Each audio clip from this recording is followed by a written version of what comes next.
Espero que os encontréis bien. Nos convoca de nuevo el Espíritu Santo, a quien vamos a invocar en este momento para pedirle luz, para pedirle fuerza, luz y fuerza, luz para poder discernir su voluntad en este momento histórico de nuestra vida y fuerza para poder cumplirla. Ven, Espíritu Santo, llena los corazones de tus fieles y enciende en ellos el fuego de tu amor. Envía, Señor, tu Espíritu y será una creación nueva y renovarás la faz de la tierra. Oh Dios, que has iluminado los corazones de tus fieles con la luz de tu Santo Espíritu. Danos el mismo Espíritu, saborear lo que es bueno y gozar siempre de su celestial consuelo. Por Jesucristo nuestro Señor. Amén. Pues muy bien, amigos y hermanos, o hermanos y amigos, como queráis. Siempre hay una fraternidad que va mucho más allá del conocimiento directo que tengamos unos de otros. Todos por el bautismo y todos por el simple hecho de estar haciendo una actividad espiritual descubrimos y nos reconocemos como hermanos, porque hemos sido convocados por el mismo Padre y Creador de todos.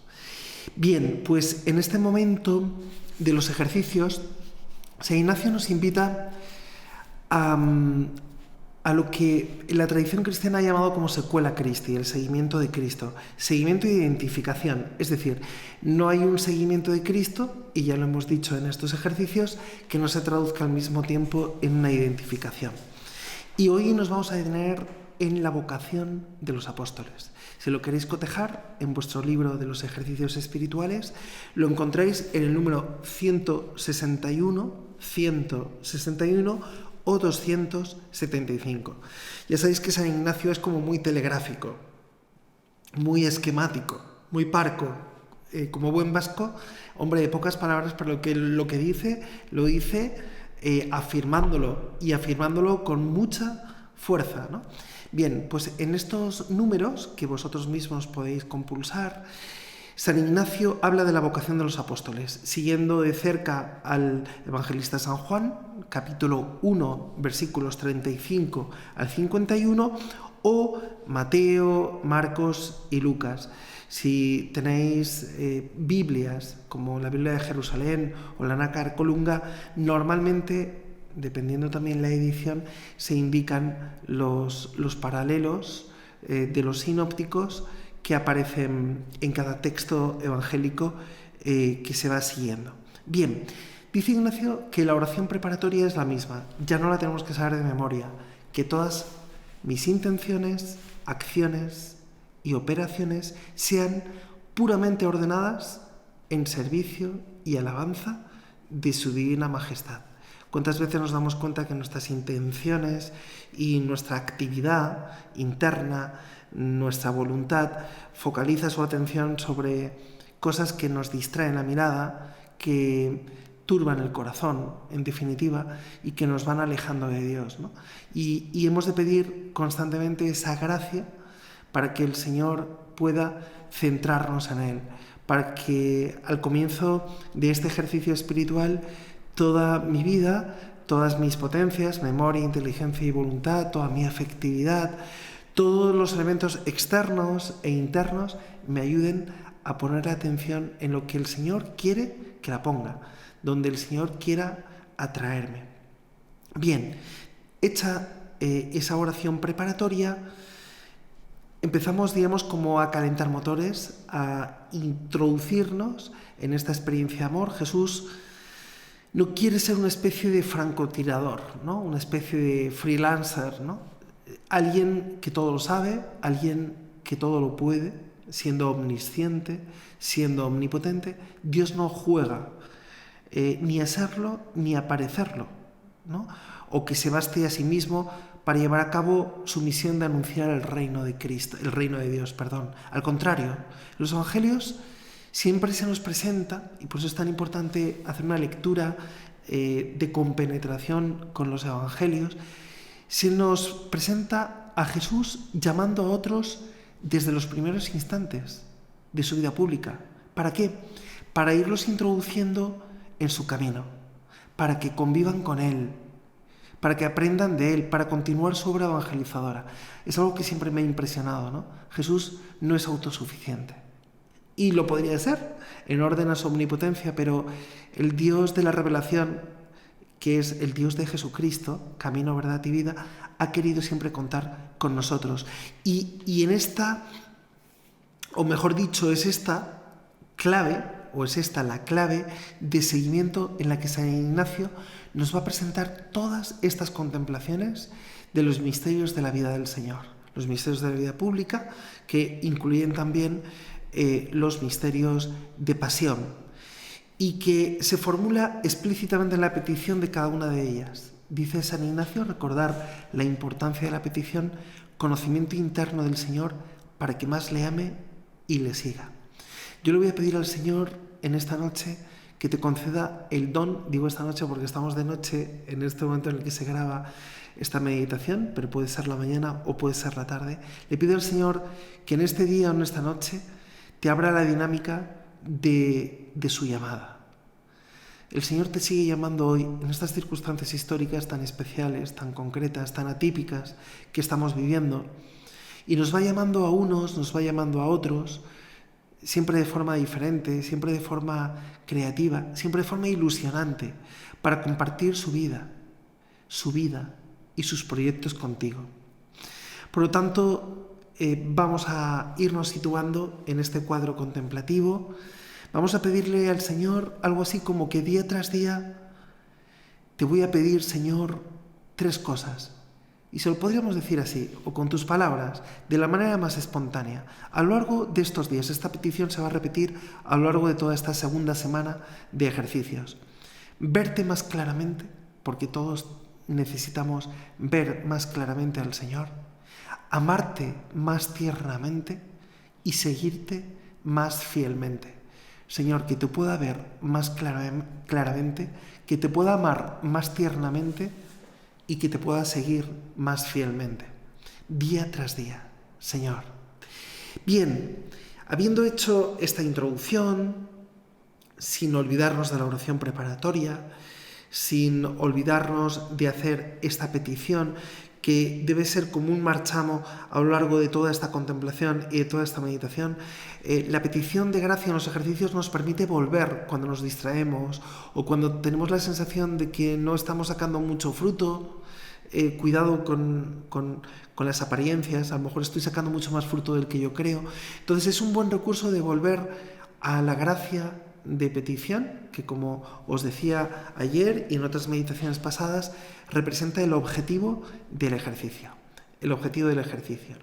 Y yo te propondría que leyeras la escena tal y como la narra, por ejemplo, San Mateo, capítulo 4, versículos 18 al 22. Y complementarla con los relatos de los demás evangelistas, Marcos y Lucas, por ejemplo. ¿Cómo tuvo que ser esa primera llamada de los discípulos? Pues le puedes contemplar a Jesús paseando junto al lago de Galilea. Los que habéis estado en Israel podéis recordar, ¿no?, ese lugar tan bonito. Jesús tenía buen gusto. Él sabía dónde retirarse y dónde encontrarse. Los momentos más importantes y más trascendentales de la vida pública de Jesús es en torno al lago Tiberíades, ¿no? Bien, bueno, pues entonces ahí se da un auténtico trasiego, lo podemos imaginar, de barcas, de pescadores, de redes, todos afanados por sacarle al lago el alimento de cada día. Todos maestros en su rutinario oficio, cuyas técnicas se saben de memoria. El lago de Galilea. En el Antiguo Testamento se le llama el lago Kinneret, Genesaret, ¿no?, y posteriormente lago Tiberíades. Un lago de forma oval, rodeado en gran parte de montañas. Imaginaros que a 208 metros bajo el Mediterráneo, con 21 kilómetros de largo, norte-sur, no es un lago tan pequeño, de Betsaida a Bet Yerá, y 11 kilómetros en la zona más ancha, este-oeste, de Magdala a Gerasa. ¿Os suena eso de Gerasa, precisamente por el famoso suceso de los cerdos. ¿Recordáis cuando los espíritus, los demonios, entraron en los cerdos y se ahogaron en el acantilado abajo? Entonces la tierra de Jesús, Galilea y sobre todo la zona ribereña del lago, en la que Jesús pasaría tantas veces, va a ser como el gran teatro de los signos apostólicos, discursos, curaciones, el sermón de la montaña, en fin, esos momentos en los que Jesús confirma en el ministerio que rodea a la última Pascua. En el esquema de Marcos, seguido de Mateo, el primer signo después del sumario inicial es la llamada y constitución del grupo de los seguidores. Y es ahí donde nos los podemos imaginar a los apóstoles que han sido llamados, que han sido convocados por Jesús, ¿no? Un encuentro fascinante. Juan nos habla en el capítulo 1, versículos 35 al 51, de un encuentro fascinante. ¿Qué debió de ser, Dios mío, ese encuentro? Ese primer encuentro con Jesús, ¿no? Es como cuando algo desde dentro se te conmueve profundamente, ¿no? Qué transformación por dentro. Debió de operar la gracia en Juan y Andrés para no olvidarse nunca más de ese hombre. Yo me les imagino a ellos volviendo a sus casas profundamente tocados, ¿no?, de haber estado con el Maestro todo ese tiempo, ¿no? Se acordaban hasta de la hora en la que había sucedido el encuentro, ¿no? Anteriormente a la vocación, en el lago de Galilea, Juan nos da noticia de este primer encuentro con Jesús en el Jordán. Es esa transición del discipulado de Juan el Bautista a los primeros pasos en el seguimiento de Cristo. Y tal como lo cuenta Juan, es una como remembranza tardía en la que la viveza del afecto retiene cuidadosamente los detalles del primer encuentro, ¿no? Pensar en los momentos en los que os habéis enamorado, ¿no? Sois capaces de recordar el lugar donde fue, la hora en la que sucedió, el día, qué hicisteis después, qué habéis hecho antes, ¿no? ¿Por qué? Porque ese acontecimiento ha sido como una bomba explosiva que ha cambiado, que ha transformado profundamente vuestra propia realidad, ¿no? Entonces la escena se centra en el misterio de la persona del Señor, que ejerce una fascinación creciente. Pues te puedes quedar ahí contemplando, te puedes demorar contemplativamente en ese punto. Un segundo punto es el imperio de una llamada inapelable, es decir, en la escena vocacional en sentido fuerte. El centro es la iniciativa de Jesús, que llama con autoridad. Jesús siempre que llama con autoridad. Es una vocación directa, es una vocación imperativa, es una vocación urgente. Jesús no se pone a sacar las agendas, a ver, ¿cuándo te viene bien que quedemos? ¿En qué momento? A ver, dime. No, sino que es directa, imperativa, urgente, es inapelable, sin exposición de motivos. No es que Jesús empiece a explicarles un proyecto, una planificación, una brainstorming, como se dice ahora, ¿no? No, sino sin motivos, sin concretar el camino, una vocación fundada únicamente en el misterio de la autoridad de Jesús. En la autoridad del mismo Jesús. Bien, tercer punto, una nueva vida. Esa llamada introduce un cambio radical de vida. Estos eran pescadores, la mayor parte de ellos, ¿no? Una nueva existencia, una nueva tarea, una nueva misión, significada en el cambio de nombre. Y eso se ve claramente en el cambio de nombre de Simón Pedro. El contenido de Simón a Pedro, quiero decir, ya no te llamarás Simón, sino tu nombre será Cefas, que significa Pedro. Ese contenido histórico de la nueva vida apenas se explicita, ¿no? La nueva vida que queda redefinida por esa vinculación inmediata y absolutamente prioritaria con Jesús que se ve en los evangelios, ¿no? Y que lleva a la iniciativa, ¿no? Venid en pos de mí, y que confiere esa especie de dedicación exclusiva a la misión de atraer a los hombres al reino, pescadores de hombres. Qué increíble, ¿no? Qué misión tan apasionante. Bien, por lo tanto, un encuentro fascinante, primer punto. Un segundo punto, el imperio de una llamada inapelable. Tercero, una nueva vida. Y cuarto, una respuesta que es inmediata. Y todo esto lo podemos ir viendo en el relato de Mateo o en su paralelo de Marcos. Es decir, que el misterio de la vocación incluye la respuesta libre del llamado, de inmediato, y lo dejan todo. Lo dejan todo. Familia, compañeros, profesión, propiedades, lo dejan todo, ¿no? Es una llamada radical. Estoy leyéndome un libro de un converso del Islam al cristianismo impresionante, donde se nos cuenta el mismo testigo, ¿no?, de esta conversión, de precisamente cómo esa llamada de Jesús fue tan fuerte y al mismo tiempo tan discreta, porque se fue concretando a lo largo del tiempo, y no fue un mes, dos, sino fueron varios años. Pero llegó un momento en el que sabía que tenía que asumir rupturas muy dolorosas.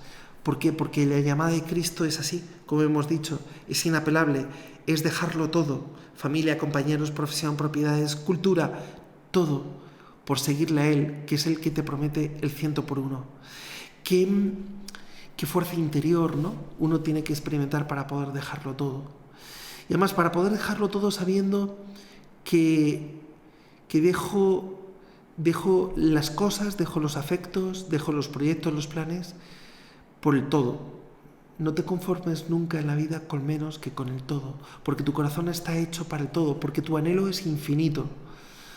Y hasta que no vayas encontrando cómo respondes a esa llamada del Señor a través de lo concreto de la vida, seguirás buscando a veces inútilmente esa plenitud en cosas o en proyectos o en ideas o en fascinaciones que no te lo podrán procurar. Y el quinto punto, se convierten en testigos. Hemos encontrado al Mesías, ¿no? La condición de posibilidad para ser testigo, en primer lugar, es haber hecho experiencia, es haber experimentado esa fuerza persuasiva, sugestiva, transformante que representa la presencia de Jesús para ellos, ¿no? Por lo tanto, la vocación se convierte en un misterio de gratuidad. Fijaos que San Ignacio tiene especial cuidado en señalar este punto, el número 275 de los ejercicios. A diferencia de ese laconismo habitual en el propio San Ignacio en presentar las contemplaciones, añade aquí 3 consideraciones finales que sin duda el Señor le dio a sentir y gustar especialmente en esta escena y en su propia vocación. Por eso este pasaje de la vocación de los apóstoles es tan importante en la propia vida de San Ignacio, que es la admiración ante esa diferencia abismal entre la miseria del que ha sido llamado y la grandeza de la vocación, que hace patente esa absoluta gratuidad por parte de Dios. Y esto se ve claramente en el versículo 8, en el que vemos que Pedro dice: aléjate de mí, Señor, que soy un hombre pecador. Aléjate de mí, que soy un hombre pecador. Bueno, pues yo te diría, contempla a Jesús en ti, eso es. Contempla a Jesús y contémplalo en ti y mira cómo les mira. Y mirando a Jesús cómo les mira, mírale cómo te mira. Dice San Juan de la Cruz: mira cómo el Señor te mira.